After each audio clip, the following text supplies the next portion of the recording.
Bonsoir et merci de votre fidélité à la télévision nationale. Au menu du dossier du dimanche, la convention cadre relative au partenariat entre l'État central et les 5 communes du Grand Nokoué, à savoir Cotonou, Ouida, Bomé-Calavi, Porto Novo et Sémé-Podi. Le partenariat porte sur plusieurs projets. La mise en œuvre du plan directeur d'assainissement pluvial de Cotonou, un projet d'asphaltage, aménagement et assainissement des voiries urbaines, le projet de système intégré de gestion des déchets ménagers dans les villes du Grand Nokoué, enfin un projet de construction et de réhabilitation des marchés des villes concernées. Dans le concret, comment ce partenariat va prendre corps? Viole-t-il le principe de la libre administration des collectivités territoriales? Qu'est-ce qui va être prévu pour les autres communes du Bénin? Voilà quelques-unes des questions que nous allons aborder ce soir avec mes invités.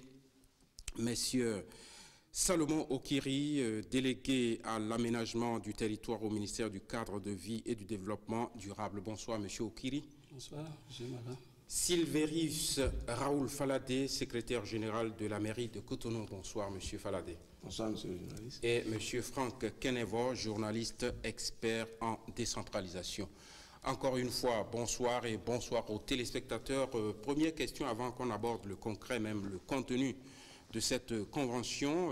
Je me rappelle qu'à la rencontre avec le chef de l'État, on a vu, j'allais dire, 5 maires enthousiastes, en tout cas en apparence. Ils étaient tous, disons, adhérents à ce projet. Est-ce que, à la date où nous sommes en train de faire cette émission, tous ont signé la convention, monsieur Okiri? Merci, monsieur Mara.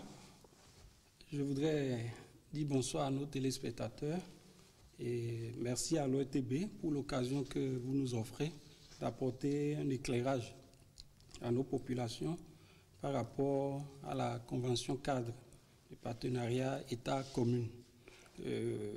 Je pense, vous faites bien de dire que vous aviez vu à la rencontre avec le chef de l'État des maires enthousiastes parce que ce n'est pas en apparence, du moins quand on regarde, disons, les fruits de tout ce qui a été fait depuis cette rencontre jusqu'à maintenant, on peut dire que les maires étaient véritablement enthousiastes parce qu'au jour d'aujourd'hui, le processus qui a été ainsi entamé nous permet de dire que 4 communes donc, ont déjà signé avec l'État, représenté par le ministre du Cadre de vie et du développement durable, sur cette convention cadre.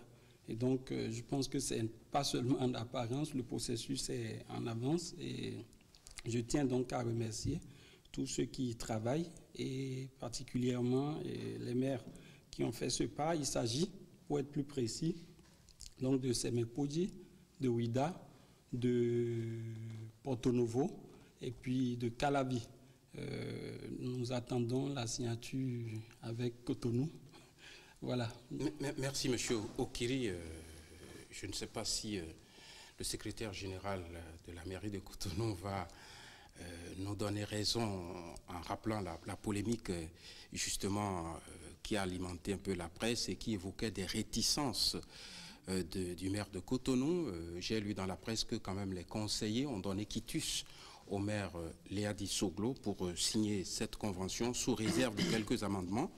Alors est-ce que vous pouvez nous dire ce soir quelles sont les raisons pour lesquelles la mairie de Cotonou n'a pas encore signé? S'il y a des amendements, lesquels? Monsieur Faladé. Oui, merci, monsieur le journaliste. Je voudrais à mon tour remercier nos téléspectateurs qui nous suivent en ce moment. Et je voudrais dire que chaque commune a ses spécificités. Et l'organe délibérant qu'on a en face n'est pas toujours le même en partant d'une commune à une autre. Et comme vous l'avez si bien rappelé, au niveau de Cotonou, je crois que la convention même a suscité tellement beaucoup de polémiques au point où vous avez si bien dit. Et le conseil municipal s'est réuni en session extraordinaire le mercredi dernier. Le mercredi dernier pour examiner le dossier et donner quitus enfin au maire. Mais avant ça, vous avez suivi bien le week-end un groupe de conseillers était sorti pour faire des déclarations montrant que le maire était contre, le maire de la ville ne voulait pas signer la convention, tout ça là. Et j'avoue que tout ce à quoi nous avons assisté, s'il faut rentrer même dans les faits, c'est, concrètement parlant, c'est le ministère qui n'a pas joué sa partition, comme nous on l'attendait. Parce que qu'est-ce que le ministère devait faire? Je vais vous expliquer pourquoi le ministère n'a pas... De notre point de vue, hein, le ministère n'a pas joué sa partition. En réalité, nous étions à cette rencontre du chef de l'État. Et au cours de cette séance, il y a eu plusieurs interventions. Et à chaque fois, les membres du gouvernement, même le chef de l'État, quand il est intervenu, il nous a rappelé, a apaisé les maires, dit clairement que tout se fera dans le respect de la Constitution et de le respect surtout des textes de loi sur la décentralisation. Et j'étais là ce jour-là. Mais lorsque j'ai écouté les différentes interventions et qu'on nous a remis un document que j'ai ici, c'est le draft. Le draft, vous avez vu, c'est écrit draft, document de discussion. Le document de discussion. Et le chef de l'État a bien fait de rappeler qu'à la fin, que sous peu, les cadres du ministère concerné devaient venir vers les mairies pour qu'on finalise le dossier. Voilà. Ils ne sont pas venus, c'est ça? Bon, ce que... Pour aller très vite. Bon, pour aller très vite, je vous dis, il est profond. On a fait la rencontre avec le chef de l'État le 5. Ce n'est que le 9, aux environs de... Le 9 mai, aux environs de 17h, que moi, je recevais un message invitant mon maire, le maire de Cotonou, à une séance de travail le 10, au ministère du cadre de vie. Bon, nous sommes allés à cette séance, et comme le maire devait aller à cette séance, quand même avec un document, qu'on nous a dit, pour examen du dossier, de la convention, du projet de convention. Nous avons préparé assez rapidement quelques observations sur le dossier. On a accompagné le maire, nous y étions là-bas, et puis quelques maires, d'abord, le projet nous a rejoints par la suite, mais on était parti avec des observations. Parce que pour nous, quand on voit le document... Allons droit au but. Est-ce que vos observations n'ont pas été prises en compte, c'est ça? Non, pas du tout. Lesquelles? Vous pouvez nous les citer très rapidement. Très rapidement, oui. Je vais vous dire. Parce que les observations, parce que par rapport si on passe le temps je vous dis comment ça se passe. C'est important de comprendre la démarche. Je suis d'accord avec vous. Nous étions là-bas à cette rencontre. Les observations, je vous le dis, n'ont pas été prises en compte. Étant entendu que ce jour, on n'avait pas eu même le temps d'aborder concrètement les observations. On a mis en place un comité technique. Le ministère du cadre de vie, 2 représentants par commune. On s'est retrouvés le 11. Mon collègue et ami était là également. Donc, le 11, on est allé. La première question que j'ai posée autour de la table, j'ai posé la question de savoir, est-ce que le projet, le document, parce que c'est le document de discussion de mon point de vue, est-ce que le document est révisable? Parce que tout ce que nous avons présenté comme observation... C'est ça que j'attends en fait. Nous avons présenté, mais on nous a, à chaque fois qu'on présente les observations, on ne fait que argumenter, justifier le contenu du draft. C'est quoi les observations? Les observations ont porté d'abord sur le préambule. Quand vous prenez le document, sur le préambule, tout ce que nous avons entendu à la présidence de la République, on n'a pas réaffirmé les dispositions des textes de loi. On a dit quelle est la base juridique de ce document que nous voulons signer, que les maires veulent signer. Est-ce que notre document ne doit pas reposer sur quelque chose? Ça fait un. Deuxième chose, si on s'en tient au texte de loi sur la décentralisation, nous on a dit ce qui veut être fait aujourd'hui est formidable et exceptionnel. Alors, on a toujours parlé du Grand Nokwe, le Grand Nokwe qui n'existe que de nom. En termes juridiques, le Grand Nokwe n'existe pas. On a dit, est-ce que, comme le Grand Nokwe n'existe pas, parce qu'on n'a pas des actes juridiques pour parler de Grand Nokwe, est-ce que nous ne pouvons pas citer simplement les communes? Sans dire Grand Nokwe. Sans dire Grand Nokwe. C'est ce que nous avons dit. Troisième observation. Troisième observation, nous sommes allés un peu plus chose par rapport aux engagements. Les engagements de l'État. À ce niveau, lorsque vous lisez, on a dit, vous avez dit, nous respectons les textes de loi sur la décentralisation. Dans tout le document, ce que nous avons dit, c'est ceci. C'est que la démarche, quand vous lisez, vous devez voir, l'État veut venir en aide aux communes. C'est-à-dire, au regard des textes de loi sur la décentralisation, l'État assiste. accompagne, transfère. On ne lit pas ça dans le document. Très bien, on va revenir, sinon vous allez monopoliser la parole. Monsieur Franck Kenevo, pas pour aller dans cette polémique, on va peut-être y revenir. Moi, la question, c'est de savoir, il me semble que c'est une première, depuis la décentralisation, qu'un État formalise un partenariat avec les communes par un acte vraiment formel. Mais l'État a toujours financé les infrastructures, la réalisation d'un certain nombre de choses, sans qu'il ait besoin de signer une convention. Pourquoi avait-on besoin de signer une convention?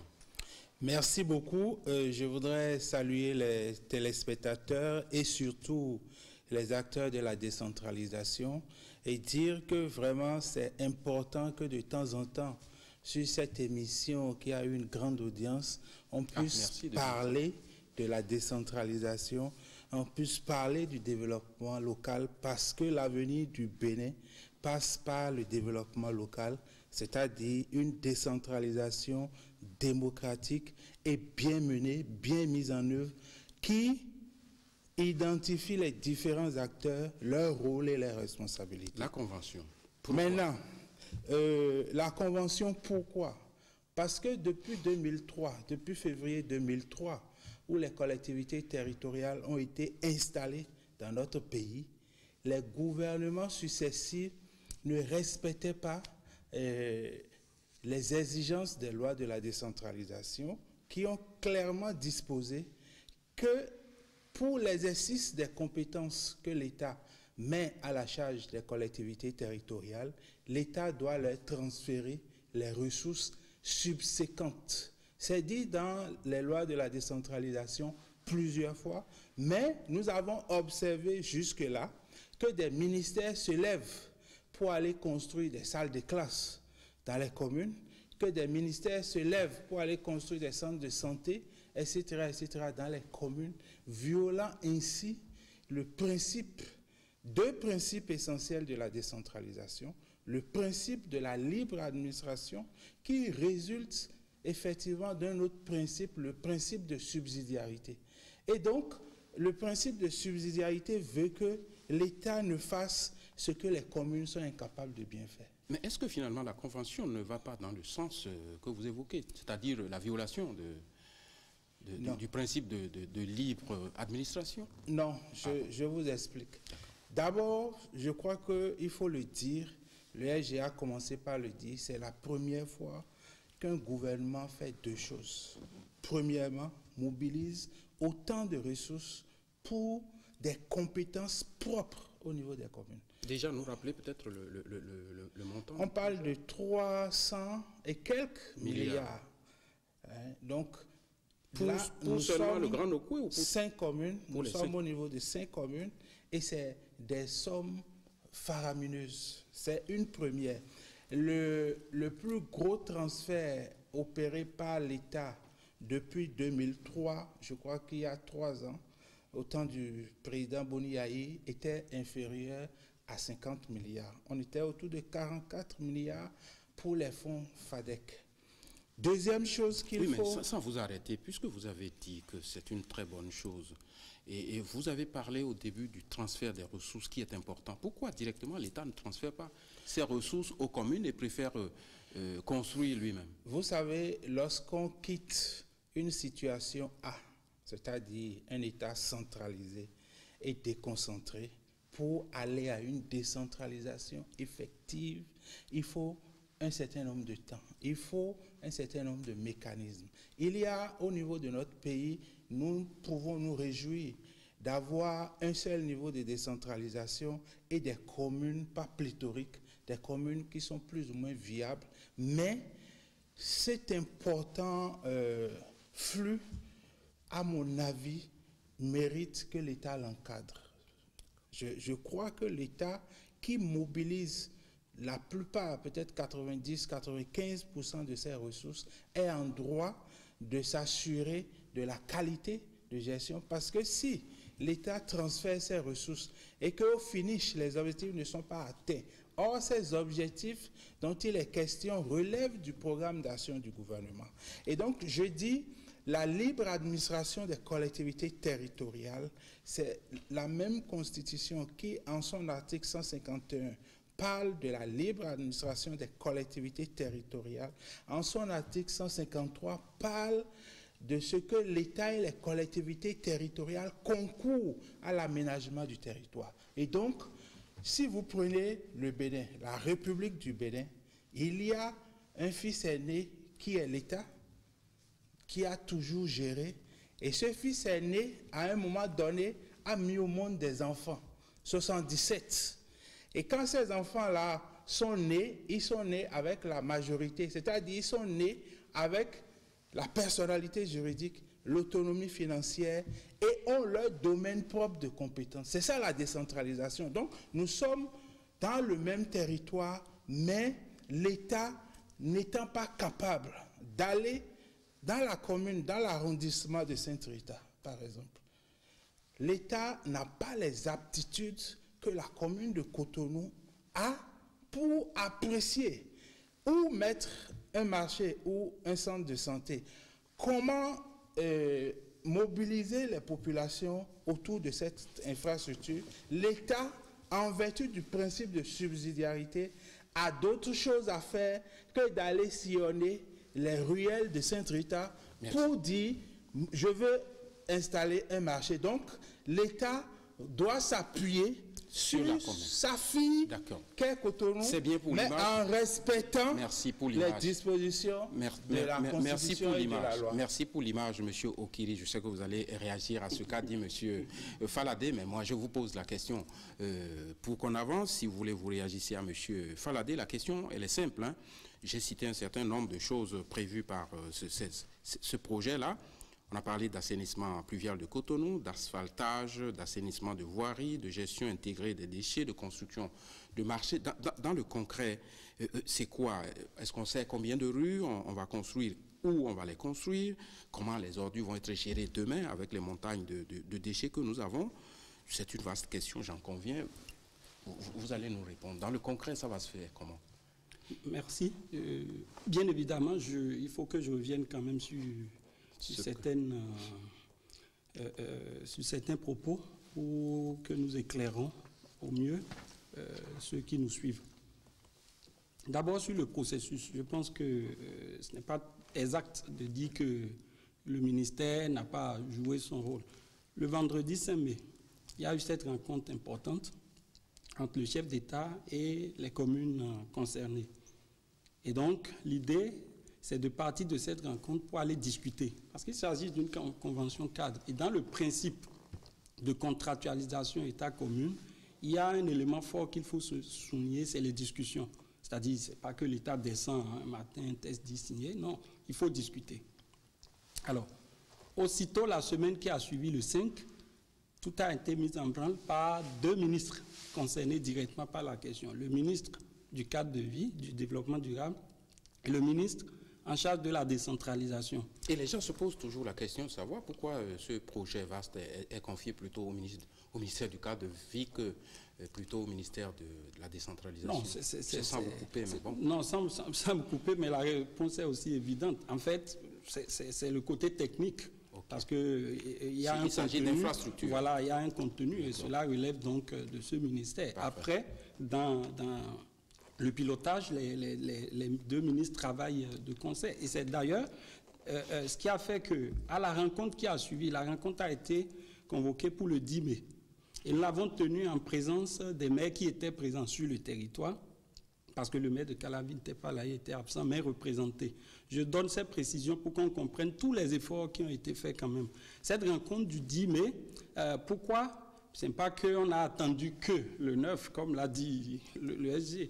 Non, mais vous ne pouvez pas inviter, c'était vendredi 5 mai, vous ne pouvez pas inviter les gens et leur dire venez discuter lundi. On leur a laissé le temps. C'est le lundi soir déjà que par message téléphonique, on a commencé par avertir les maires pour leur laisser quand même un minimum de temps. Et le mercredi 10 mai, pour être précis, nous avons tenu cette rencontre. Mais ici, des choses concrètes, je ne sais pas si elles sont justifiées, ce n'est pas à moi de le faire, c'est à vous d'en apporter la contradiction. Il dit par exemple le Grand Nokoué, c'est très beau à entendre, mais qu'il n'y a aucun document juridique qui fonde cette Non, appellation? il faut nuancer, parce que j'ai entendu et j'ai lu aussi sur les réseaux sociaux cette affaire du Grand Nokoué qui ne fait pas l'objet, disons, d'une formalisation. Non. D'abord, l'État n'est pas en train de signer une convention avec le Grand Nokoué en tant que territoire formalisé. D'accord? L'État, la convention, l'État la signe avec chacune des communes. Donc, sur ce temps, il n'y a pas de problème. Après, les communes peuvent s'assembler. Les tests permettent aux communes de se retrouver, les 5 communes, pour dire nous constituons une intercommunalité par rapport à telle réalité ou à telle autre. D'accord? Et nous nous dotons d'une personnalité. Nous élisons un président de conseil de communauté qui va, en notre nom, faire des négociations. Donc, il n'y a absolument aucun problème par rapport à ça. Donc, je pense que, si vous permettez, il faut quand même dire qu'il y a eu 3 séances. Je tiens à le préciser pour qu'on comprenne tout ce que nous avons quand même investi comme, disons, force dans les discussions. 3 séances et les maires étaient présents, le comité technique a travaillé, on a travaillé ensemble, on a restitué. Et je pense que le vendredi, quand on restituait, c'était les principaux éléments d'entente de consensus qui ont été restitués et qui nous ont amenés à un projet, d'accord? Et ce projet, c'est d'ailleurs ça qui a fait que les 4 autres communes ont signé parce qu'elles se retrouvaient dans ce qui a été fait. Donc, très bien, on ne va pas étaler la polémique. Donc, allons dans le fond maintenant. Maintenant, dans le fond. J'ai dit combien de rues, combien de... Dans le fond, je pense qu'avant d'en arriver là, il faut situer le projet. Comme l'avait dit en introduction, hein, la convention couvre 4 projets. Il y a le projet asphaltage, donc bitumage des voies primaires, tertiaires, secondaires dans les villes. Elles sont déjà connues, ces rues, ou c'est oui, à étudier? Okay. Non, il y a déjà un travail qui a été fait. D'accord? Pour chacun de ces projets, il y a un travail qui a été fait. Avec les maires? Avec les maires, bien sûr. Il y a eu des équipes techniques du ministère qui ont travaillé donc, avec les différents techniciens au niveau des communes pour qu'on puisse en arriver là. Et maintenant, il y a des travaux sur lesquels des études définitives de faisabilité sont en cours. Donc, il y a le projet asphaltage, le projet gestion des déchets, le projet marché. Le projet de gestion des déchets, hein, concrètement, c'est quoi? On va avoir une usine qui traite nos ordures. Qu'est-ce qui va changer? Non, déjà, il faut dire que ce qui se fait aujourd'hui, nous nous débrouillons. D'accord? Oui. Parce que quand vous prenez ces espaces, c'est plus de 300 000 tonnes de déchets par an. Et le taux de traitement formel, si je puis le dire comme ça en griffe, c'est moins de 25%. Ça veut dire qu'il y a un problème évident.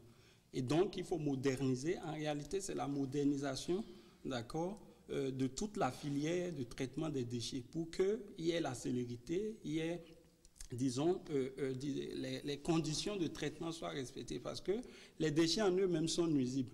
Et ce qui se passe aujourd'hui, les 75 ou un peu plus % de déchets qui ne sont pas traités, où est-ce qu'ils vont? Ils vont soit en creusant les mains dedans, les mauvaises habitudes que nous connaissons, on les jette dans les caniveaux. Donc concrètement, il va y avoir des usines de traitement. Voilà, il va y avoir donc, disons, l'industrie, la mécanique de traitement avec donc les centres agréés pour le faire. Donc voilà un peu ce que je peux dire. Et pour les marchés, le choix des sites, les maires sont impliqués? Oui, bien sûr, les maires sont impliqués. Et je répète toujours que si ce n'était pas le cas, on n'aurait pas quand même eu cette adhésion. D'accord? Donc les maires sont impliqués et le processus est quand même aller vers une modernisation. Parce que pour comprendre, et ça je crois qu'il faut insister sur toute la problématique qu'il y a derrière ces projets. La problématique c'est quoi? Aujourd'hui, nous sommes en train de subir une urbanisation qui ne nous apporte rien. L'urbanisation, c'est irréversible. Dans tout le monde entier, les taux d'urbanisation sont galopants. Et donc, nous aussi, nous sommes dans cette dynamique. Mais comment nous faisons pour tirer profit de notre urbanisation, pour avoir des villes compétitives, pour avoir des villes où pour les populations il fait bon vivre, ou pour les entreprises, vraiment, il y a de la compétitivité. C'est là toute la problématique. Or, aujourd'hui, nos villes sont sous-équipées en termes d'infrastructures et d'équipements. Et ces villes ne peuvent pas postuler à la ville durable, à la ville résiliente qu'il faut pour que notre économie puisse se lever réellement. Et si le problème est plus profond parce que il y a une étude récente de la Banque mondiale en février sur les villes qui a montré que dans les pays comme les nôtres, nos villes mal aménagées nous coûtent cher. Nous dépensons 30% de plus que dans d'autres pays, dans d'autres continents qui ont le même niveau que nous. Ça veut dire quoi? Pour vous, pour moi, qui sommes citadins, nous payons le plus fort de ce que nos villes sont sous-équipées. Très bien, je vais faire court avec une question très précise. Quand il y a eu déguerpissement, beaucoup de gens n'ont pas aimé le mot, on a dit libération des espaces publics. Hein, quand on a dégagé tout ça, beaucoup de Cotonois sont fiers aujourd'hui, ils disent quand on sort, on regarde les rues, c'est dégagé. Je veux qu'on donne un peu le même exemple par rapport à ce qui va se passer. Est-ce que j'aurai de marché moderne de la dimension de Tantopa, peut-être mieux, j'en sais rien. Est-ce que je vais avoir des routes, des rues qui nous permettent d'aller à Calavi en partant de Cotonou plus facilement? Est-ce que je vais avoir un pont quelque part sur le Nokoué fameux? Oui. Dites-moi quelque chose. Je vais vous dire de façon concrète. Voilà. Si vous habitez, c'est pas vous habitez, mais pour ceux qui habitent Calavi ou en banlieue, c'est Mepodi, vous savez, nous mettons 2 ou 3 heures au minimum chaque jour pour aller au boulot. Ce qui fait pratiquement 4 sur 24, vous imaginez, 1/6 de notre temps de la journée. Voilà. C'est irrationnel.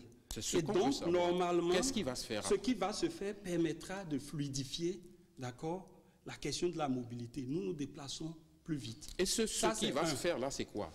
Non, ce qui va se faire, c'est quand on parle d'asphaltage, donc c'est bitumer les voies, les rendre plus praticables. Mais pour aller à Calavi, il n'y a pas qu'asphaltage. Il faut peut-être un pont qui...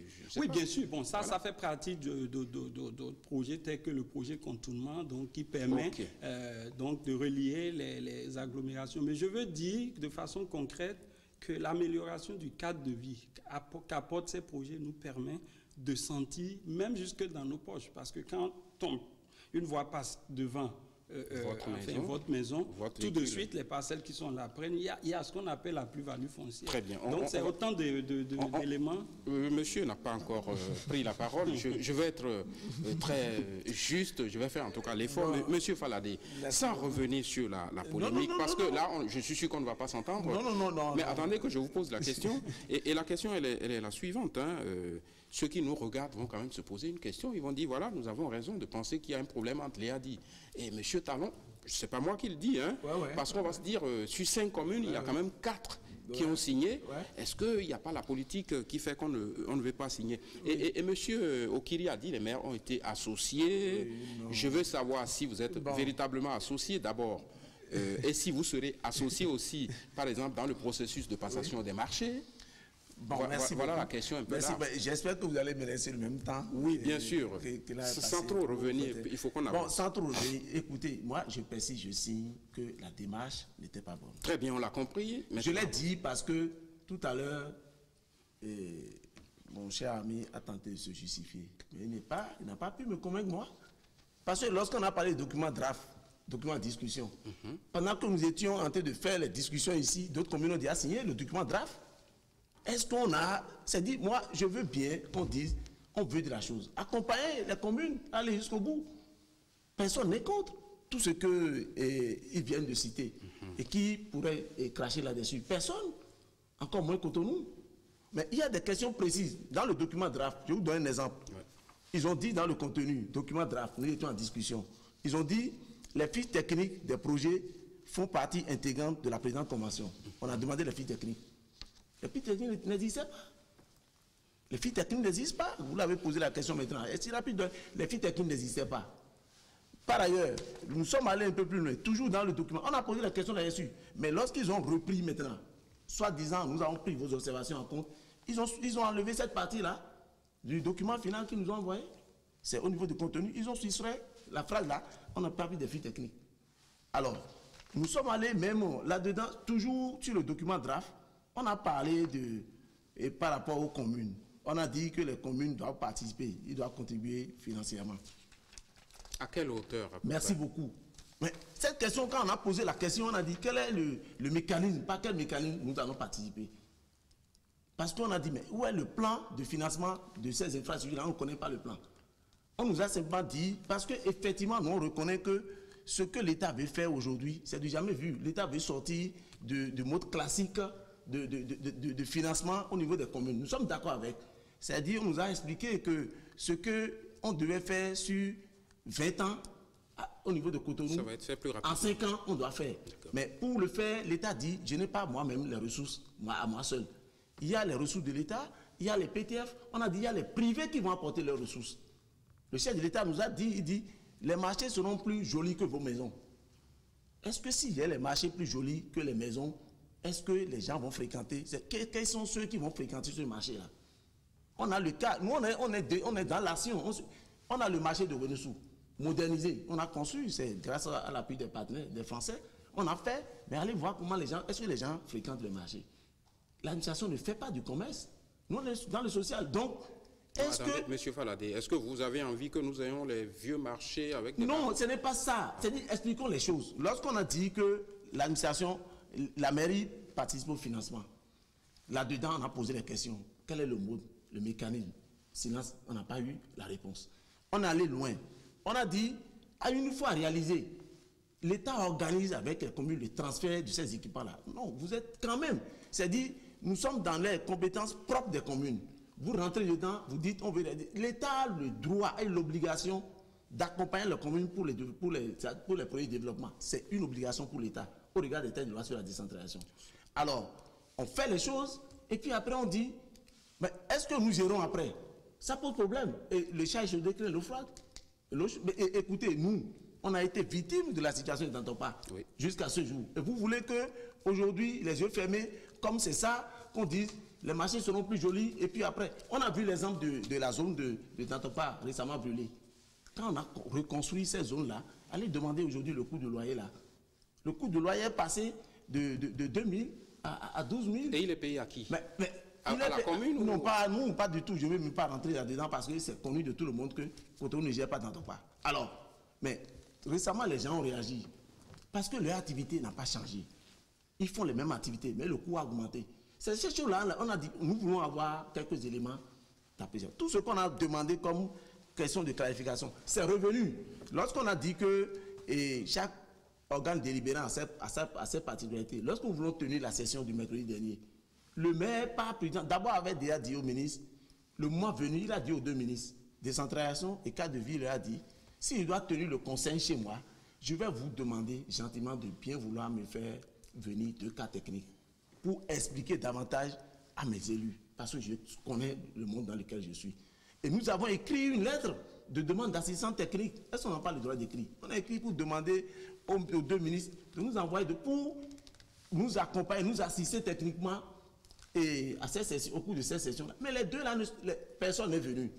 Le maire a tenté de se défendre. Il a montré ce qu'il doit montrer, sa bonne foi. Il a demandé aux élus, puisque les mêmes questions sont revenues. Et comment le mode de financement, pourquoi on va construire et puis après on va dire qu'on va nous aider, on doit nous les transférer sans condition. Les conseillers ont posé pas mal de questions. Nous-mêmes qui avons pris part aux discussions. Mais j'ai envie on n'a pas eu de réponse. Sans vous arrêter. On n'a pas eu de réponse. Comment ça se fait que les autres ont signé? Est-ce qu'on est en train de dire vous ai dit, les yeux fermés? Je vous ai dit, chaque commune a ses spécificités. Cotonou, la configuration du conseil municipal de Cotonou, allez-y voir. Ce n'est pas, attention, c'est plusieurs partis politiques qui sont là.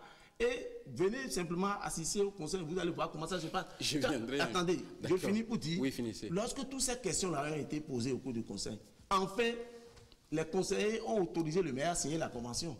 Mais ils ont autorisé le maire à signer la convention. Sous réserve. Sous réserve, parce qu'ils sont revenus sur des observations qui sont encore même plus que ce que nous on avait fait comme ça. Mais le maire a tenté d'expliquer de long en large pour leur dire, il n'est plus question parce que nous avons déjà une convention type qui est arrivée, mais les quelques petites... Ça signifie que la convention est muette sur les questions que vous posez. Voilà, maintenant, les quelques petites observations que le conseil a pu faire, je crois que ça doit porter sur 4 ou 5 points, qui ont dit, bon, ok, recommandons au gouvernement de bien vouloir prendre en compte ces observations. Même monsieur le maire, nous vous autorisons, pas 33 voix pour autoriser le maire. Je vais poser la question à notre, entre guillemets, expert, monsieur Kenevo.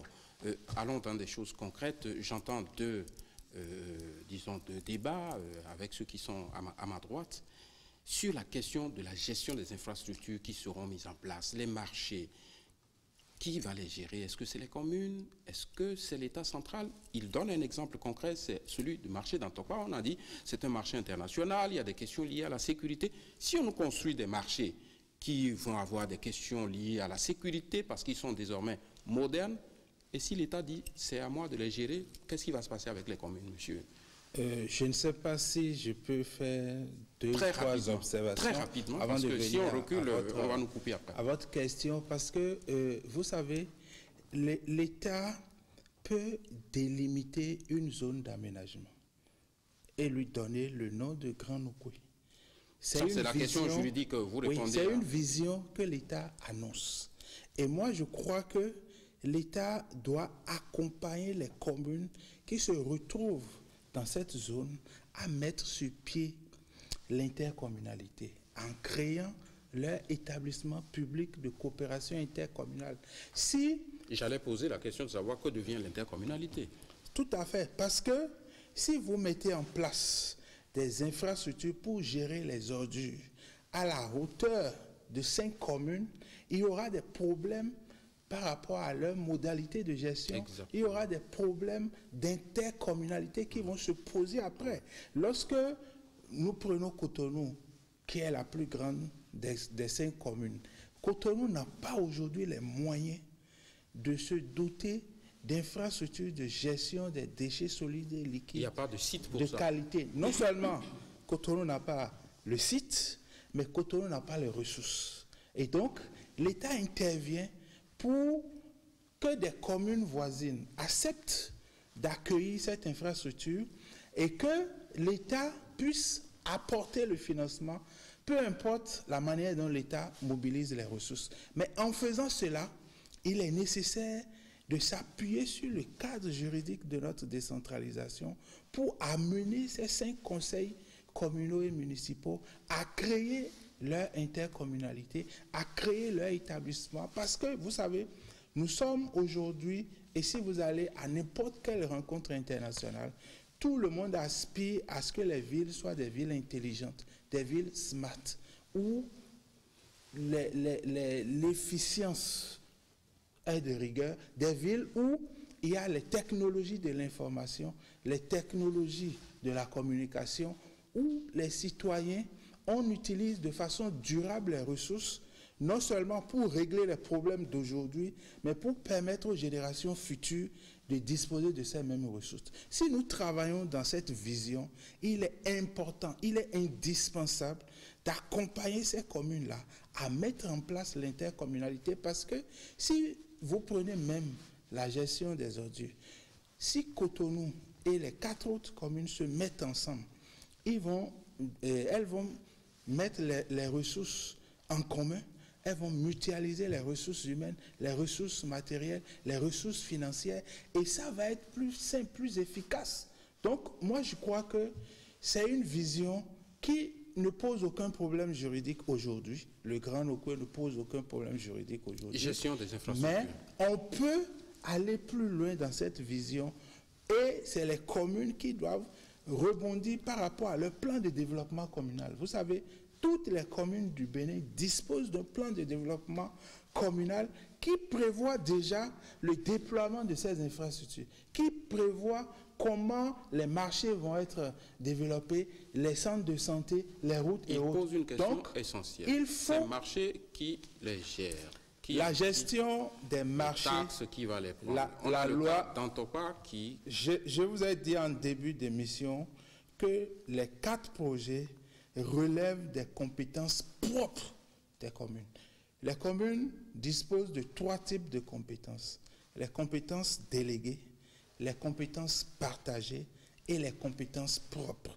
Nous sommes ici dans le cadre des compétences propres. Ces compétences-là, à part un projet d'intercommunalité, personne d'autre ne peut les gérer que les collectivités territoriales. Monsieur Kenebo, donc, soyons concrets.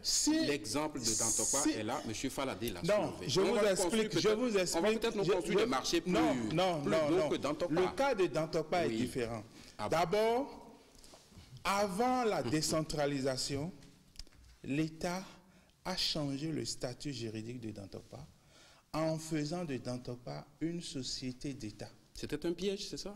Non, ils ne savaient pas qu'il y aurait eu la décentralisation. Et donc, l'argument, c'est parce que, vous savez, quand vous êtes gouvernement et vous avez 20 compétences et qu'on vous demande, c'est vous-même, hein, c'est le ministère de l'Intérieur, validé en Conseil des ministres, qui a élaboré les textes de loi sur la décentralisation.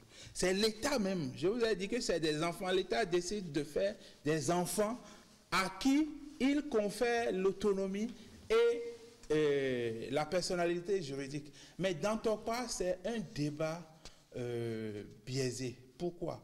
Parce que le décret qui a donné un statut particulier aux 3 marchés, dans ton cas, Gbagbanou et Gari, ce décret-là peut être abrogé dès demain.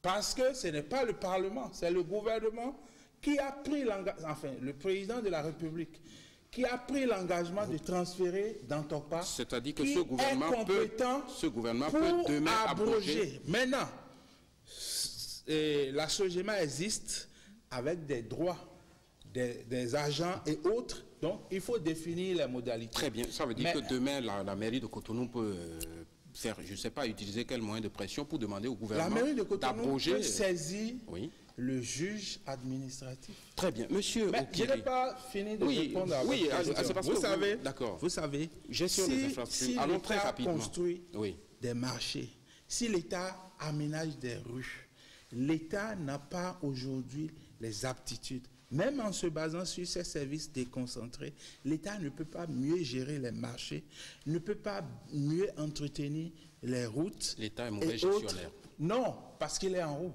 Ah, d'accord. Nous avons dit que c'est la loi de la proximité qui donne l'efficacité à l'action publique. Et ici, le maire de Cotonou, ces chefs d'arrondissement, ces chefs quartiers sont nés à nez avec les populations et ces infrastructures-là. Maintenant, comme c'est les ressources de l'État, je crois qu'il y aura des discussions, mais pas dans le fond. Dans le fond, ces infrastructures doivent être gérées et entretenues par les collectivités territoriales. Parfait, merci. On va demander à M. Okiri de nous rassurer sur cette question. Prenez-vous l'engagement de nous dire, de rassurer en même temps monsieur Faladé, que demain, c'est eux qui vont gérer les marchés, que l'État ne va pas dire... Oui, mais c'était écrit dans ton cas, peut-être, et voilà la situation. Qu'est-ce qui va se faire demain? D'abord, il a posé une question, peut-être à laquelle il faut que vous répondiez avant. La participation financière des communes, à quelle hauteur? Il a dit personne ne sait.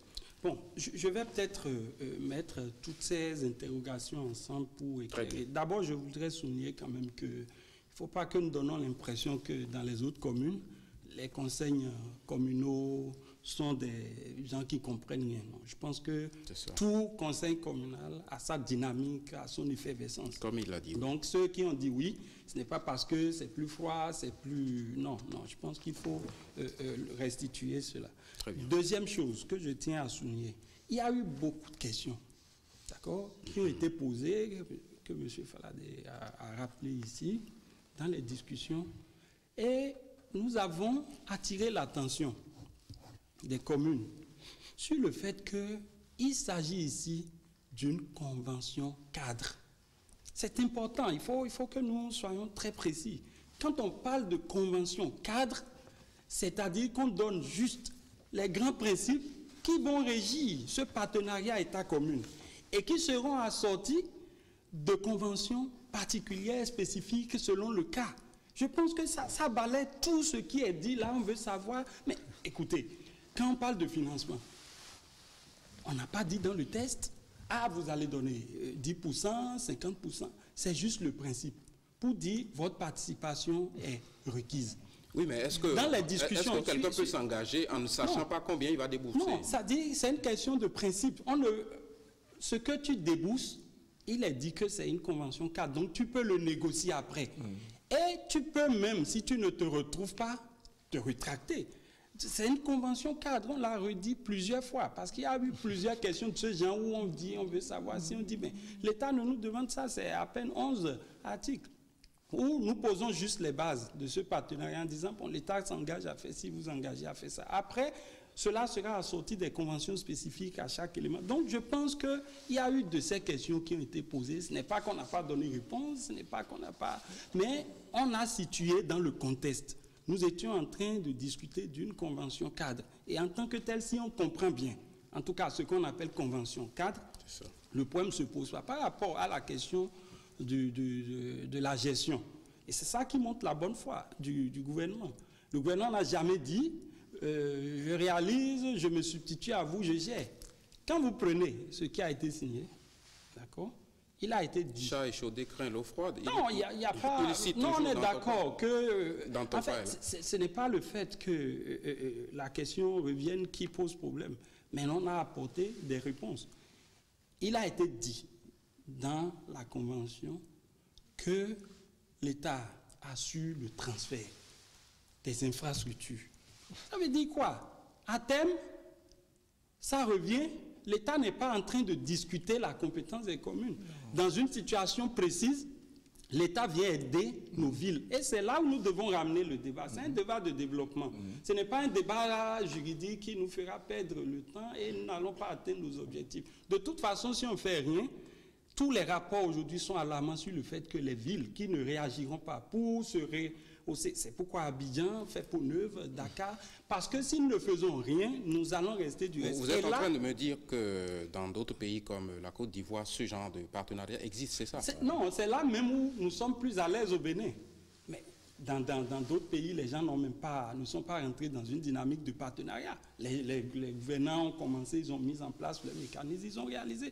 Mais ce qui est important ici... Mais sans la participation donc des communes dans ces conditions? Non, sans même aller à une convention de partenariat. Ce qui est important ici, et je crois que M. Kenevo l'a souligné, c'est la première fois qu'un gouvernement prend la peine de dire « Venez, nous allons discuter pour faire ». Dans ce pays, comme les juristes disent, il y a jurisprudence, on a déjà vu, donc l'État intervenir, aller réaliser des choses sans même se préoccuper.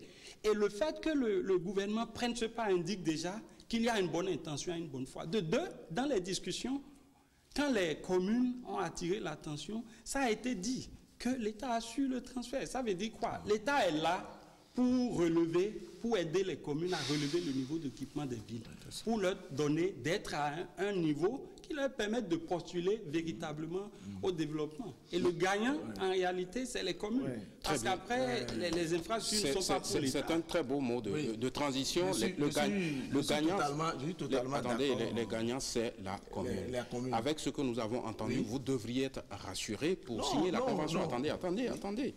Parce que vous avez posé un certain nombre de problèmes, apparemment les réponses y sont. Je vais vous répondre ici. Il a dit les marchés, puisque dans vos amendements, on parlait, est-ce qu'on va transférer les infrastructures? Donc, il dit je vais le dire. D'accord. En réalité, il faut qu'on dise les choses clairement. Aucune commune n'est contre. Et il a dit c'est une convention cadre, que tout peut être aménagé. Merci beaucoup. Mais ce qu'on dit, on dit convention cadre. Mais il y a quand même des éléments essentiels qu'il faut ressortir dans une convention cadre. Il a parlé des projets, des conventions spécifiques. Pour chaque nature de projet. Je crains que le juridisme... Non, pardon, ce n'est pas juridique. Je suis sorti de là déjà. D'accord. C'est dit, il a parlé tout à l'heure des conventions spécifiques pour chaque projet. Oui. C'est nous qui avons soulevé la préoccupation. Parfait. On nous a dit, c'est vrai. Ils nous ont dit, oui, on va faire des conventions spécifiques. Mais pourquoi on ne peut pas écrire ça dans la convention cadre? Il n'a qu'à me dire où c'est écrit dedans. Entre ce qui est dit et ce qu'on veut faire là. Pourquoi on n'écrit pas dedans que ça sera, il y a... Tout à l'heure, je vous ai dit... Pour assurer. Je vous ai dit, ils ont dit fiches techniques. Les fiches techniques font partie intégrante de la convention. Quand on a demandé les fiches techniques, on n'a pas présenté les fiches techniques. Alors, pour faire le toilettage du document, ils ont enlevé cette phrase-là. C'est encore plus grave pour nous. Maintenant, il a parlé, nous avons posé le problème de convention spécifique. C'est nous qui avons soulevé ça. Et ils ont dit, d'accord, c'est important. Ils nous ont dit ça verbalement, d'accord. Mais ils n'ont pas consigné ça dans le document. Pourquoi on peut écrire une phrase pour dire chaque projet fera objet d'une convention spécifique? Ce n'est pas écrit dedans. Et lorsqu'il n'y a pas de transfert, j'ai le document ici, pour les engagements de l'État. Il y a le point ici, le document signé, par rapport au transfert. Oui. Assurer à terme, vous allez me suivre la phrase, assurer à terme le transfert à la commune des infrastructures et équipements réalisés suivant les modes de gestion et de financement du projet. La mairie veut qu'on dise transférer, au lieu de dire assurer le transfert. Attendez. Lorsqu'on dit parce que j'ai lu déjà dans la presse... Lorsqu'on parle, on dit suivant les modes de gestion et de financement du projet, à moins que je ne comprenne pas français. Là. Quand on dit suivant, ça veut dire que le transfert, c'est assorti de conditions. Merci. Nous sommes d'accord que si nous participons, ou bien si c'est des partenaires privés qui amènent leurs ressources pour nous aider à reconstruire les équipements, d'accord, peut-être que nous allons faire après. Mais je crois que le gouvernement accepte que vous fassiez des amendements. Donc le gouvernement n'est pas contre.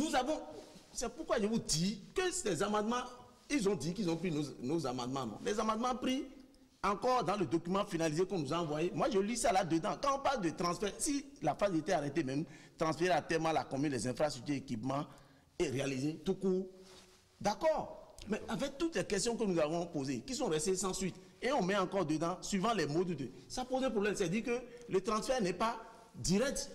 Et quand nous sommes dans les domaines de compétences propres des communes, ça pose un problème.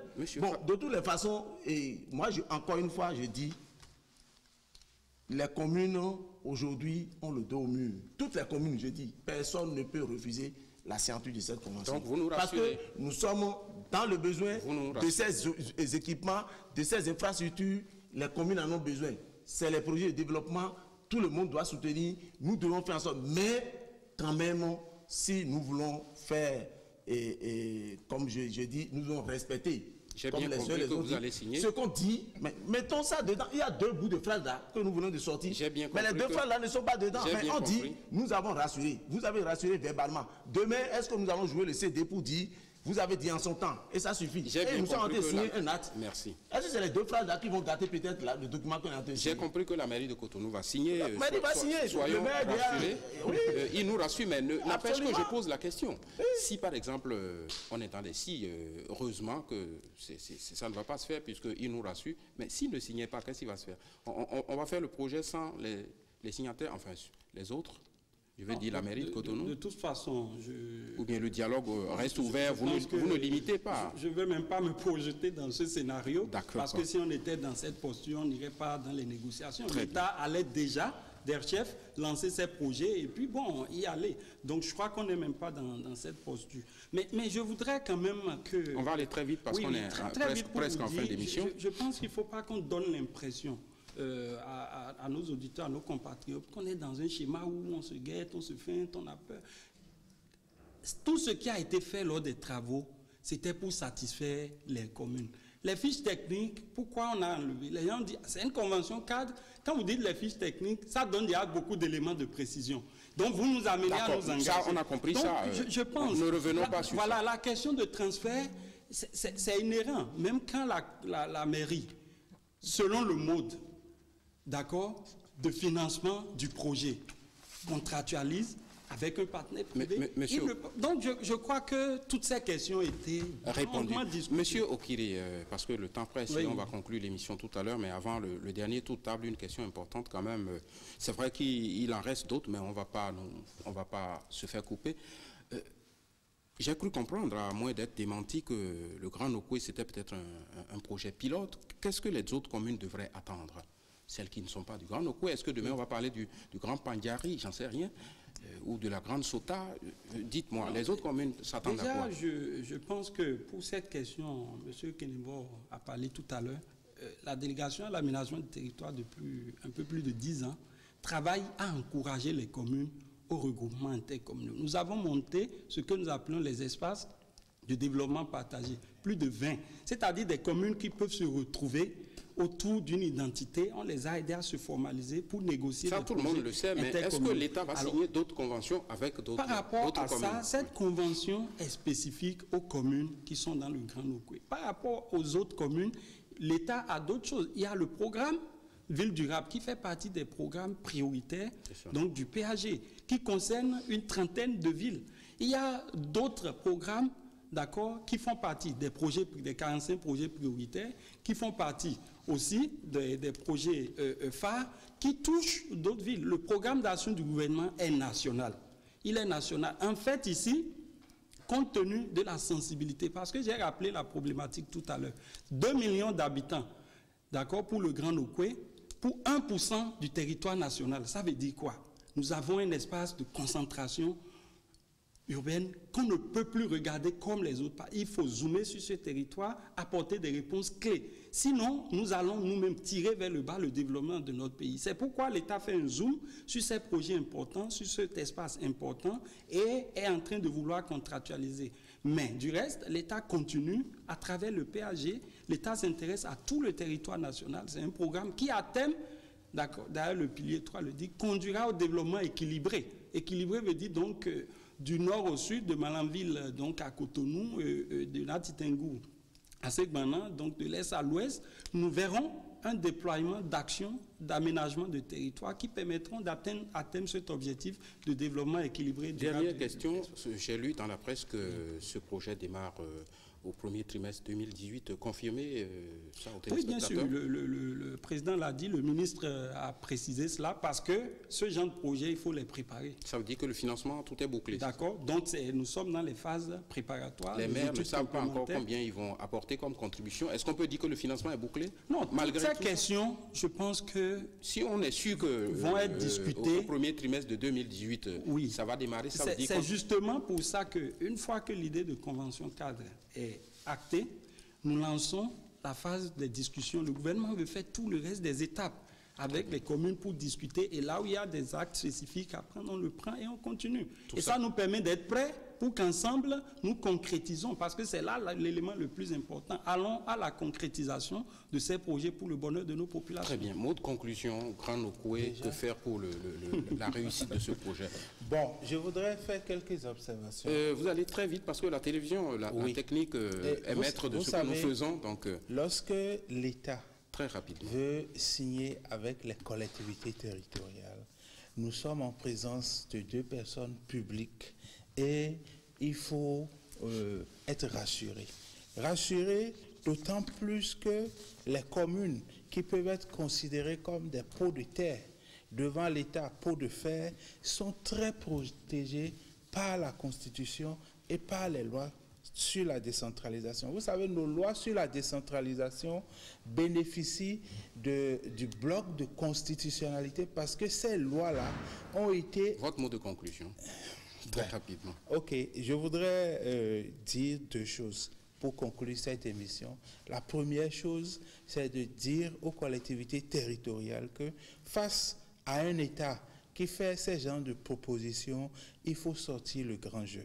Il faut montrer que nos collectivités territoriales disposent de l'expertise, disposent des plans de développement, disposent d'une planification locale qui permet à l'État de fusionner sa vision et de concrétiser ça. Merci. La deuxième chose, c'est que l'État puisse respecter les caisses, premièrement, la Constitution, parce que si tous les gouvernements qui passent brûlent et violent le principe de la libre administration des collectivités territoriales, continuent de gérer les compétences que la loi a déjà transférées aux communes, nous allons affaiblir les collectivités territoriales qui ne sont là que pour accompagner l'État central. Monsieur Kenevon, merci. Monsieur Faladé, votre mot de conclusion. Et j'espère que vous allez nous annoncer que vous allez signer. Non, je voulais simplement vous rappeler que comme démarrage des projets pour la reconstruction des marchés, c'est novembre.